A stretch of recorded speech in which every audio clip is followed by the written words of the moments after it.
Greetings and welcome to another Poking the Bear episode. It's been a little bit. Life has been crazy. We have had a couple of conferences. One recently at our church for Abolish Abortion, Pennsylvania.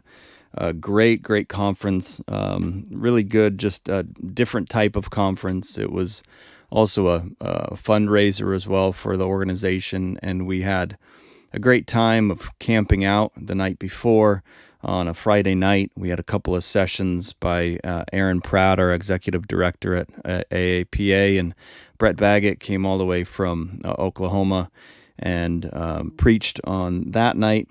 And so it was a great time of fellowship. We got the camping in, and then I was sleeping in the tent and woke up about 4 a.m. to rain. And I have been keeping an eye on the rain forecast for all throughout that week. And it was so back and forth. And I was wondering how it was going to be on Saturday, and woke up at 4 a.m. to rain hitting the tent, and decided then to call it. And we did everything for that day for the conference inside, which worked out great. I was thankful for that, for the ability to just take everything inside. We did get the camping, which was awesome, Friday night. And so thankfully we did go inside because it rained off and on pretty good that day. But it was a very good conference. I would highly encourage you to go search Abolish Abortion PA, YouTube. All the sessions from that conference are on that page on our channel. Very good sessions, very important, very needed. So that was one major thing that's happened since I did the last episode. A lot of other life stuff going on. It's summertime, getting into some things. But today I've been wanting to kind of revisit the whole king discussion a little bit, and I had come across, been wanting to do that for a while, for this past month. And then I came across a recent episode of Auron MacIntyre's podcast, where he talked about whether democracy was a biblical government or the only government. And so that kind of really put some more flesh into what I was wanting to bring up. And so I'm going to reference that podcast. Hopefully when I upload this, I will include a link to that podcast from Auron MacIntyre. So hopefully I remember to do that. But I'm going to be referencing kind of that podcast in light of what I was going to be bringing up today. And again, the whole podcast is more of a defense for monarchy, for a king, in light of people thinking and making comments that the liberal democracy is what the biblical testimony presents. And Auron says no, and I would agree. And this is where I'll just start with some agreement toward the beginning of the podcast of some things that he says that me and Joel Saint touched on in our first episode of Offensive and Foolish about a month ago. We touched on some of these things. So in kind of a defense and saying no, it isn't the biblical witness of what a government should be. It doesn't explicitly tell us that a liberal democracy is what's supposed to happen. And one thing he brought up is, in Scripture, there's no term limits.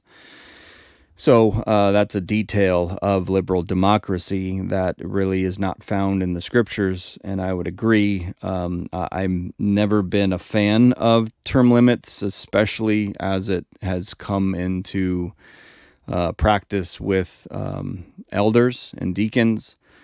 I've always had kind of a reservation with that, because there isn't something that is presented in Scripture for that. And just how if we kind of set those as the rule, as the necessary limit, and once you hit, like oftentimes for elders, it's 3 years. Once you hit that mark, you're done, no matter what. And I've always just really, that's never sat with me good, because, again, for one, it's not in Scripture. For two, if you have an elder who is really getting into ministry, just really growing and filling that position and growing in that way, all of a sudden he needs to be done. It just doesn't make sense biblically. And even just the role of an elder, period. Like, do you cease to be an elder? Is that in Scripture? Like, all of a sudden you're not an elder? Like, you go in and out of that position, even formally? It just is weird. So that I think that's been kind of an influence from our democratic structure within our government. That's kind of, and I don't know the timeline of this, so but maybe that's been an influence for the church. When, here again, in a democratic government structure, the term limits are pretty problematic. And that's where, I think a lot of people would say, okay, we'll have a king, that kind of formulation of a king position that isn't bound by term limits. Therefore, there's more longevity, and in that sense, not agreeing with the position of a king, but in that sense, the longevity, the stability, I think makes sense, and that in and of itself is a little more biblical. But that's where I think people kind of go the direction of a king, and look at that. So there's a lot of problems with term limits when it comes to government, because that really kind of sets a precedent that isn't stable, that isn't sustainable for a society. Because once those term limits are done and somebody else gets in, then they have the ability to change things quite quickly and can be quite radically, which is definitely problematic, big time. So, I would agree with his comments on term limits. I would also agree that it's kind of an annoyance when people say that, that is the explicit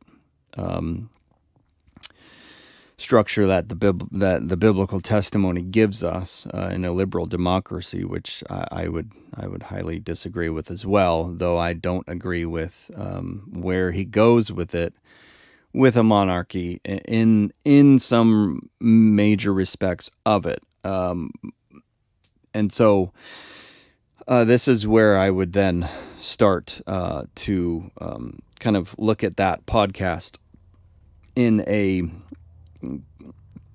kind of a critique, and to just raise a lot more of the questions that I think need to be asked, that are more fundamental, that get past the position, past the form, past that position.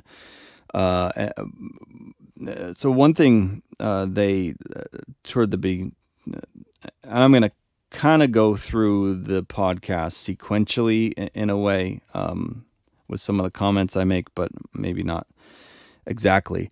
But they begin by, there's a pastor on with him, Chase Davis, I think his name is.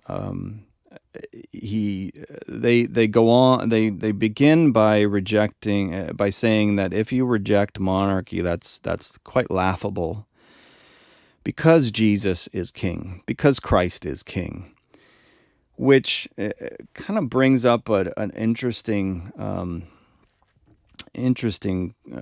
point to consider. Where is that really a justification and a defense for a monarchy?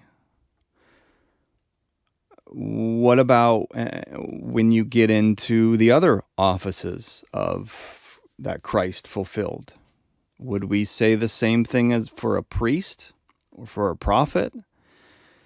Just because it was in God's plan to have kings and bring Jesus through that lineage to fulfill that type, that shadow, doesn't mean it is it's favorable, especially to God. It's favorable to have a king just because Jesus is king. Especially when we advocate, and this is where it gets to the bigger problems with that I think are coming up with New Christian Right and Christian nationalism, that type of stuff, especially when we start advocating for one who can have a function, whether temporary or not, who can have a function in that position that was never given to them by God. And this gets into the whole legislative debate that is really, really, I think, very important to really think about. But the comment to say that, if someone rejects monarchy, that rejection is quite laughable because Jesus Christ is king, and therefore we should have kings. It just doesn't hold weight.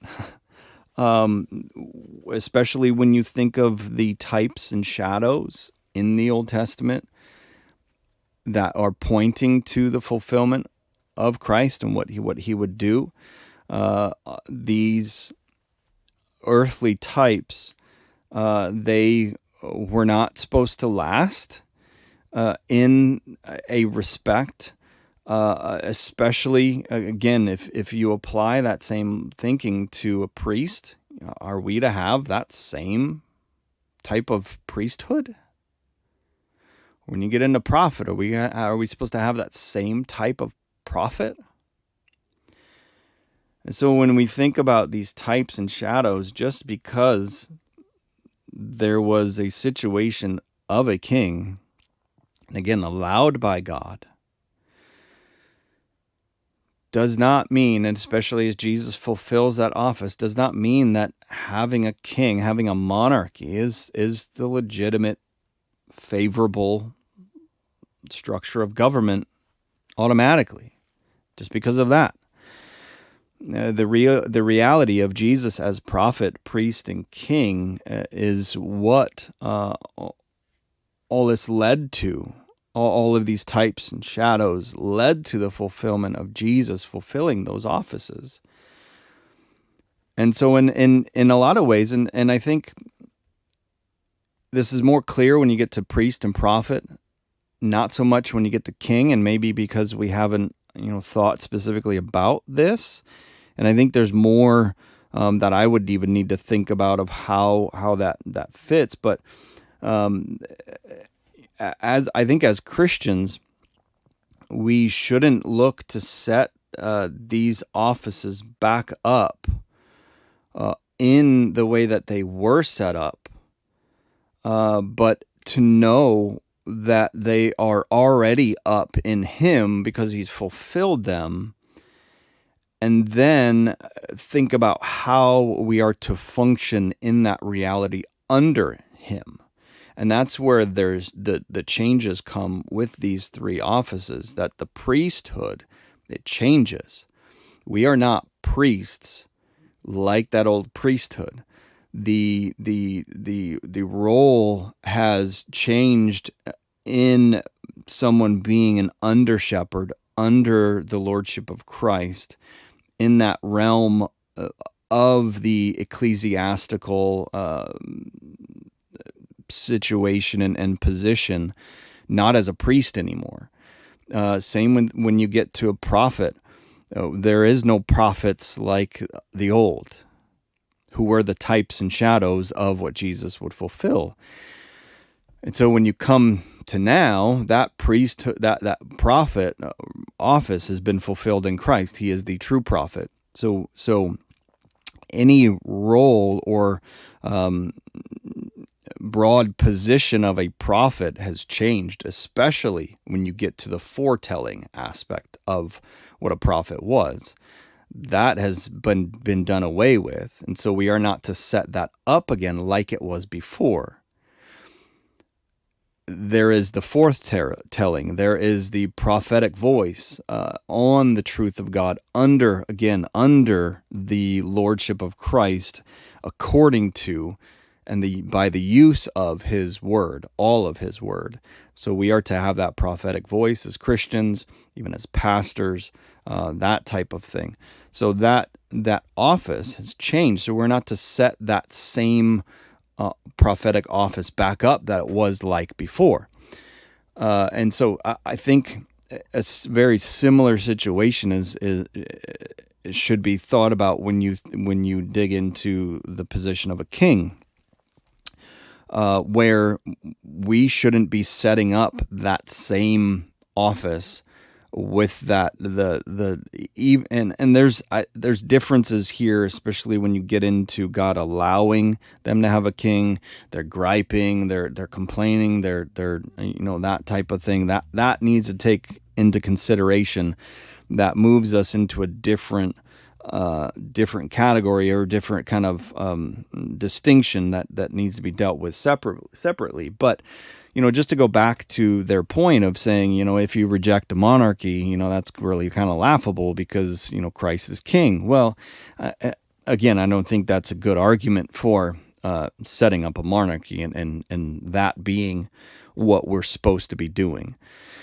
And I think this is kind of a knee-jerk reaction, I think, to just how deplorable and ridiculous and ungodly our system has become, and we're seeing so many of the faults of the democratic structure come to play as time has gone on, and especially the past 5, 6 years, 10 years, that it's gotten even worse, and it was potentially looking worse not too long ago. So I think, again, this is kind of a knee-jerk reaction of wanting something to change, wanting strength, wanting some kind of robust position that really takes control and all of that. So I get it.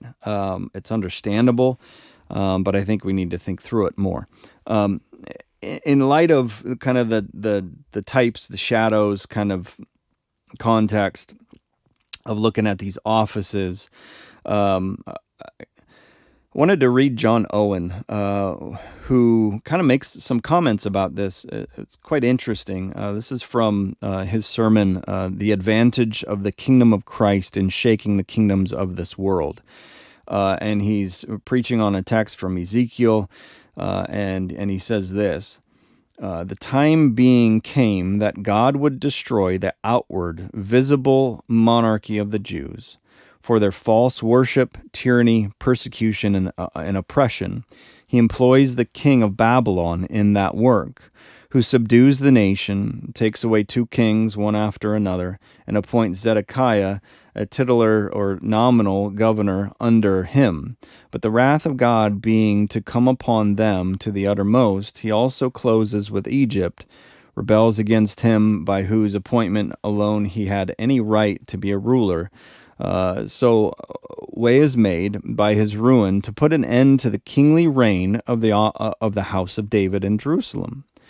The Lord had of old erected a kingly government in the house of David, not for any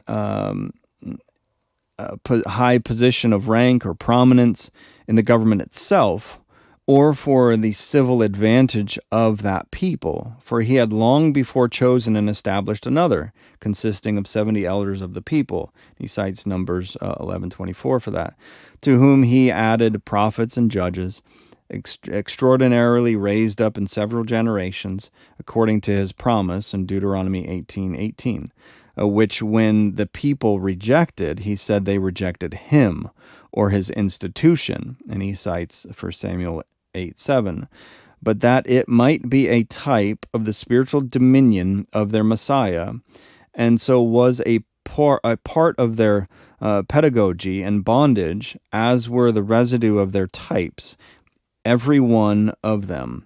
The most glorious enjoyments whatsoever which were granted them, which did they represent something that was afterward to be brought in, was part of that servile estate wherein God kept that people, that without us they should not be made perfect. But now this carnal people, beholding the outward beauty, luster, and glory of the type, began to rest in it, to the neglect of the spiritual kingdom of Christ represented thereby. And thus did they with the rest of their types, until the Lord destroyed all their outward pomp and glory. So in particular dealt he with their kingly government, when once they began to account their bondage their glory, and to embrace the shadow instead of the substance. And this did he to recall them to a serious consideration of the tendency of all typical institutions and the design he was carrying on concerning the kingdom of Christ. It's a really interesting statement, getting into kind of these types and shadows, and how the people of God rested too much in the outward beauty and luster and glory of the type, when then God would bring that to ruin, would bring that to an end, and so all looking ahead to, again, the kingly government of Christ, the kingdom of Christ, the spiritual dominion of their Messiah, that would not only be reigning over the spiritual aspects of life, but also spreading into the physical aspect of life in this world. And so it's an interesting thing to think about, and I would again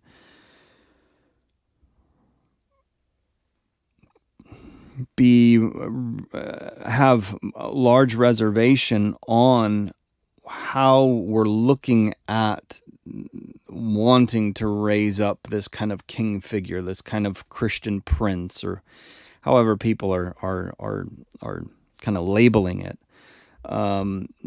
especially when you get into the function of what the king would be able to do, which gets into the bigger problems. So that's something to think about. Is just kind of the types, the shadows, the office of Christ, fulfilling the office of king.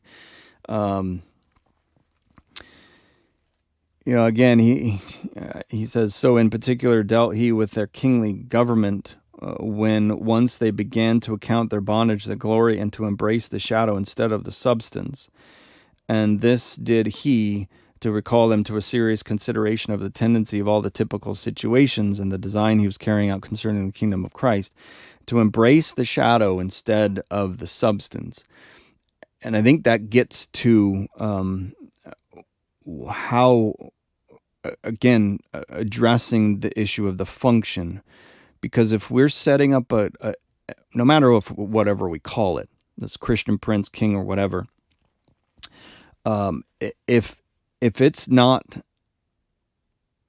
driven to the purpose of why Jesus came as a king, to be king over all kings, and how he would then rule, by the way in which he is to rule, and how we are to be subjected to him, and that goes into how we just function or set up our functions in our society. If we are embracing elements of the shadow instead of the substance being Christ ruling over us by his word and that alone, then if we're going, and embracing parts of the shadow, that's problematic. And so that gets into even just what the people of God were complaining about and the reason of why they wanted a king. And so we'll get to that in a little bit, because I kind of want to try to, I guess, go sequentially to this Auron podcast the best that I can. So that's that. Thinking about types and shadows and office of king and how that relates to priest and prophet, and just some things to consider, continue to think through. Also, they bring up the how Israel was a theocratic structure. And they say that, God was speaking through intermediaries in the most direct form possible. And that alone was why they were a theocratic structure, why they were a theocracy. And I would say yes, but no. Because how was he ruling over them? It wasn't just the fact that he was speaking to them in different ways, speaking directly to them in that most direct form. It wasn't about that at all. That was the way in which he did it, but it was all founded upon and according to his law, the word that he had revealed, the law that he had revealed. And not only at Mount Sinai, but also before that. There's evidence of that as well.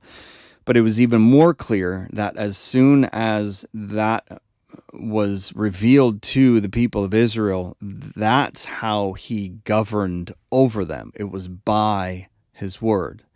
And it was according to they were to use his word, use his law, in order for that structure to function properly under his rule. And so that's how he ruled through them. And he used different people, he used different ways, mediaries and things like that, different positions and prophets and judges and that. But the point was that he judged them and ruled over them as their king by his law. That's the important aspect of it. They were being ruled by him, by his law. That's how a theocracy under the one true and living God functions. Just because he was speaking directly in that divine sense in the Old Testament era, that is only a part or a result or a facet of how that came about. But it was all under and according to and by his law. So that's a theocratic structure. So they're not understanding the theocratic structure correctly, and that gets into, again, they're complaining of why they're wanting a king, and how God tells the real reason of why they want a king. So that brings up 1 Samuel chapter 8, where this is where they basically honed in on in that podcast. And I've heard a couple of things said about this that I wanted to just kind of mention. In light of this whole discussion, I've heard people say that God's warning about a king was a warning about having a king like the nations, not about having a king at all. I've heard other people say that the sin in 1 Samuel 8 isn't wanting a king; it's wanting one in the wrong time, and one like the nations. It goes back to having just the desire to have one like the nations, to be ruled like them, and have a king. And that's so wanting a king in and of itself was not bad. Maybe it was the wrong time and all of that. But that's not the reason. Ultimately, that's not the reason. And it's a part of the reason in how they viewed it. That wasn't it first and foremost had to do with their rejection of God as their king by his law. That's the reason. He said they wanted a king like the nations because they rejected him ruling over them by his law. That's why. They said their reason, we want a king like other nations. But God said his reason. No, they don't want me.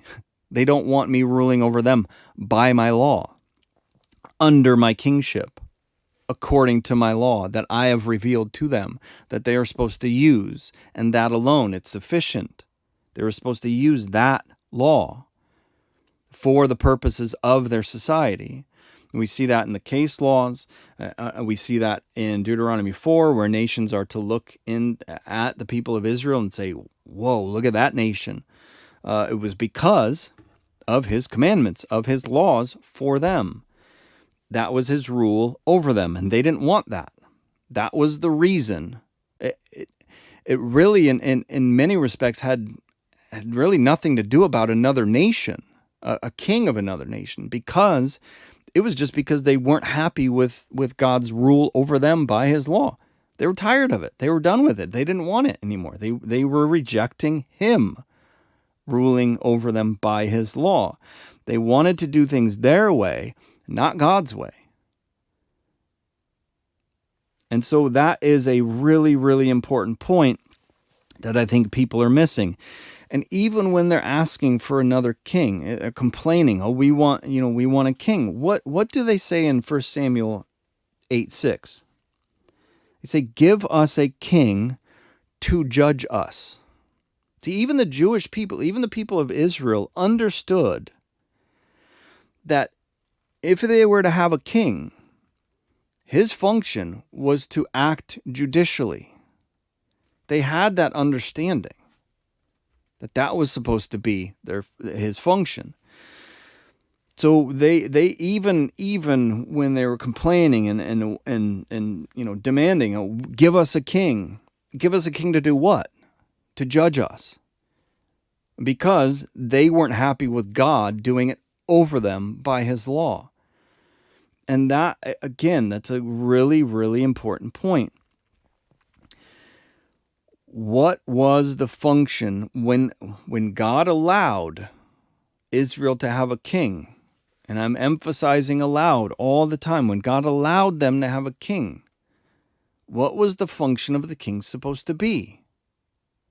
It was not supposed to be to take matters in his own hands, whether it's taxation or whether it's other. And I would put legislation in that position, that part of it. His function was not to go in that direction. His function was to be a king, to judge. And so that's really important. So in the podcast, they say the king was still under God, still serving God. So in this podcast, if you notice, they recognize that. They recognize it rightly, but they're not focusing in on that aspect, on the function of that aspect and what that king's supposed to do, because it for some reason, and I think, and we're not just asking these critical points, which I'll get to a little later, that I'll probably end with, but they're not asking these critical questions about function and about what God clearly had established before kings, and why the real reason for them wanting a king, desiring a king. But they recognize that the king was still supposed to be under God, still supposed to serve God. Well, how? Right? What was his function supposed to be? Was it supposed to be this Christian Prince function that we're advocating for, that men like Stephen Wolfe are advocating for? Is that the function that God gave the king, even when he allowed them to have it? Was that the function? Are we lining this up? Is the Constitution giving that function? You know, it had more, I guess, better form of democratic structure back with the formulation of our nation. And so even when you think about the Constitution that I've talked about before, what kind of powers is it giving these parts of the government? Are those the functions that God is really given for a government? Whatever form you're talking about, I'm talking about function. And so it's really critical that I'll get to some questions that I really would like my friends who are not agreeing with what has been termed non-legislative theonomy. I'll give some questions to end this with, but they go on in the podcast to talk about essentially the assumption that different nations can and should have different governments and laws. And so each nation would be different. And so different structures, like some may be more of an absolute monarchy, some may be more a form of a republic, some may be for, some oligarchy. There can be different forms in different countries because there's different needs in different countries. And so therefore, because there's different nations, different needs for different nations, then the forms of government can change, and the laws of those nations can change, will vary because of the needs and common good and what is needed for those people. They even say in the podcast, we see with the people of God different forms of government that are best suited for the people at a particular time, and that changes. And I would even just ask the question, where is that talked about? Is it in line with this whole question of, when they want a king and that changes because they're not happy with God ruling over them by his law? Is that what we're talking about, the changing? Was that okay? Was that supposed to happen? Especially in the form and function of a government and all of that. Again, we have to distinguish that between how all of that fits in the kingly office, fitting in the plan of God, and how that relates to Christ. Those are two different distinctions that obviously have connections and things of how they fit together, but we need to distinguish them as well in a major way. And so what different forms is the biblical testimony really promoting that each nation can have a different form, different laws, different structure, and each nation can vary differently? Because you know what? They're just different people in different places. And I would say no. I would say that all nations need to be governed by God, by his law, and his law being used distinctly, not adding other functions, especially like the legislative function. I don't think that the Bible presents that legitimacy and that function and that duty. And so you can have different nations that have different cultures and different ways of life and different, different aspects of culture that really just, make it a different nation.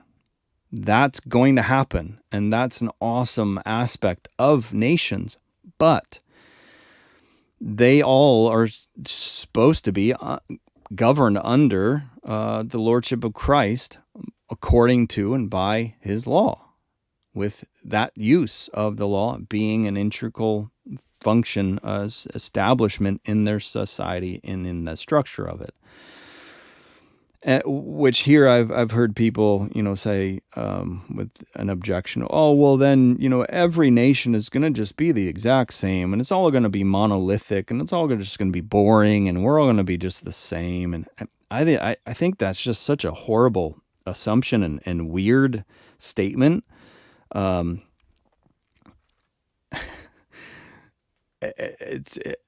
I think that's quite kind of laughable when you have, if Taiwan was, did things the way that I think the biblical testimony presents as we should, with a biblical theonomic structure under the rule of God by His law. I think there is going to be a solid ground, the same solid ground as Norway would be. But given that they are in different places of the world with different resources, different climates, different everything in many respects, they're going to be different. The food's going to be different. Their culture is going to be different. Their entertainment may be different. Just them as a people in many outward ways are going to be different, and that's great. That's awesome. And that I mean, different languages, different tongues, different people. That's going to happen. That should happen. And that is an amazing aspect of God's creation. But here again, does it mean that they should have different forms of government, different laws, and that groundwork, that foundation can just be different, and it can be determined by the people according to what they think the common good of the needs of the people are in that specific context, and that's going to vary, that's going to change.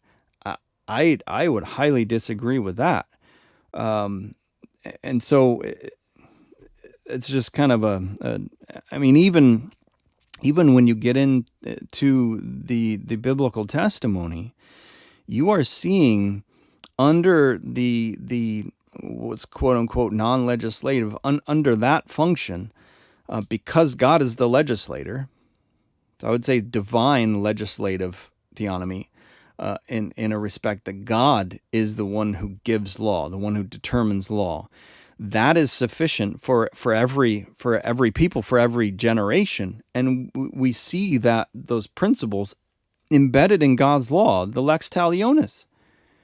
I mean, they were to use God's law and base their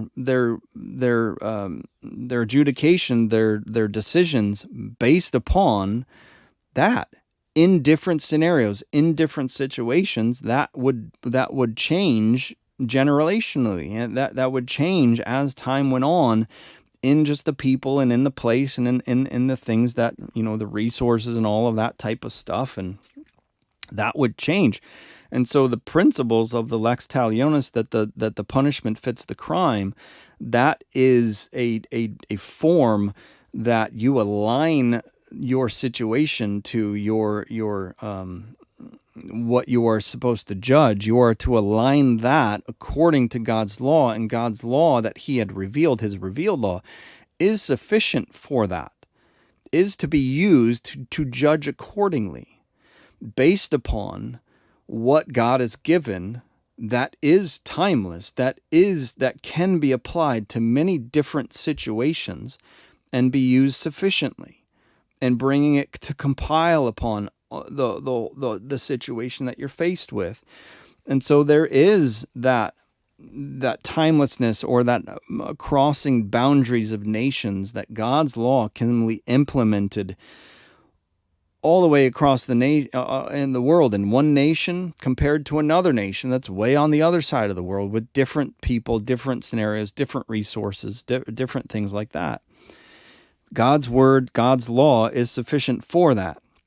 And that's what they were to use, the people of Israel. That then there were changes throughout generations, and same as time goes on, same type of concept. So every nation should be on the foundation of a theocratic structure, biblically, of what that would mean, which would mean that God governs that people by and through his law, with the use of his law, and that alone, because it's sufficient in those respects. It's sufficient to build a society. It's sufficient to fix political problems. It's sufficient to judge people, no matter who they are, no matter what they do and where they come from. It's sufficient for that. And it's sufficient for us that we should be using that, which brings to mind something that I saw. It's a video of this little kid wandering off by herself, and the frame of the video is pretty zoomed out. So you're kind of like, where's the parents in the first place? But this dude comes in and nabs the kid, takes the kid. And the comment for the video that I saw was just deport them all. Just deport them all. And I would say, well, wait a minute, but what does God's law say about that situation? If this person is in the boundaries of our nation, that person is to be judged according to our law. And what should our law be in that situation? If it's kidnapping, if it's man-stealing, then what's the punishment? What's the crime? And how does that punishment supposed to fit that crime according to God's law? And God's law, we can look at it and say, okay, yep, here you go. This guy's life should be taken from him because he stole a life, whatever that may be. And we execute that judgment, that punishment speedily, so that it curbs evil, so that people hear the word of God, hear the law of God being used and fear, and it doesn't happen in the nation. Why don't we do that instead of just throwing them back to where they came from? And if they're in our bounds of our nation, then they are to be judged according to our law. And so I would submit to you that our law is supposed to be God's law, and we should be able to use it in that situation. We should be able to use it quite fast and do that quite quickly. And so you go into what I preached on with the AAPA conference of Deuteronomy 19, where the people are supposed to hear and fear. Hear the law of God being used, and somebody is punished accordingly in front of the community. And when the people see that happens, they fear. They will not do it, and that purges the evil amongst the people. And so we shall not pity, because we focus on justice, and that's the role of the civil magistrate. They are supposed to do that. So I'm going to leave us with some questions for those who struggle and are struggling with the concept of what has been termed non-legislative theonomy. Here's some questions that you need to start with that must be answered.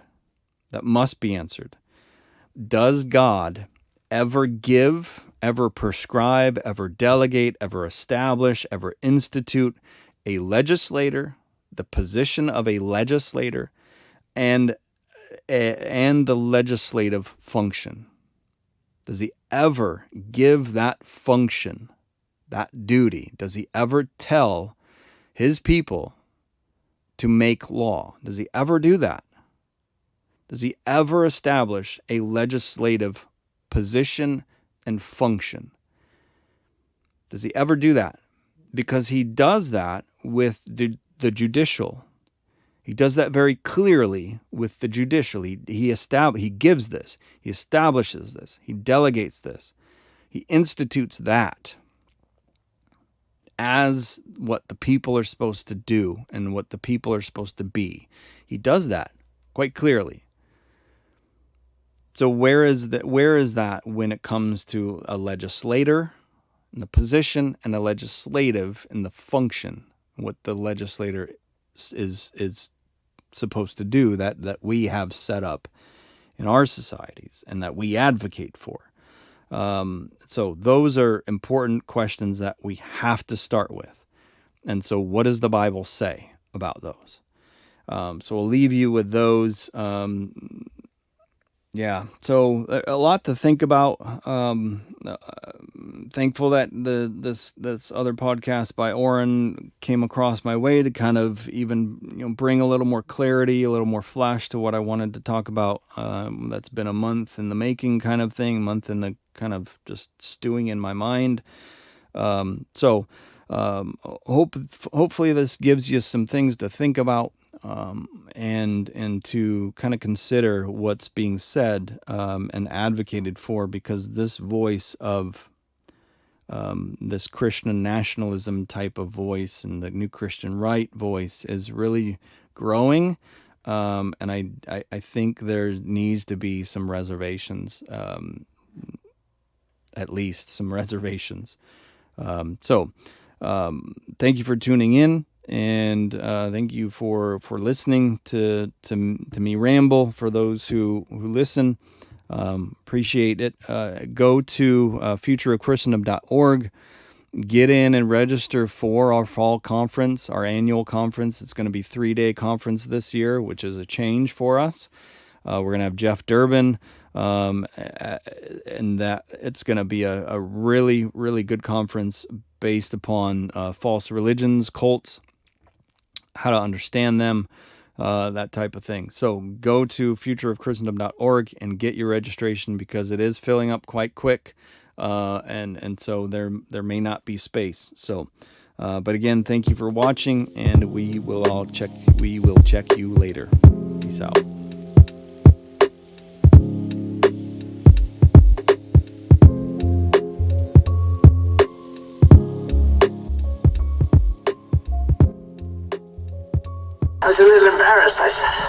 I was a little embarrassed, I said.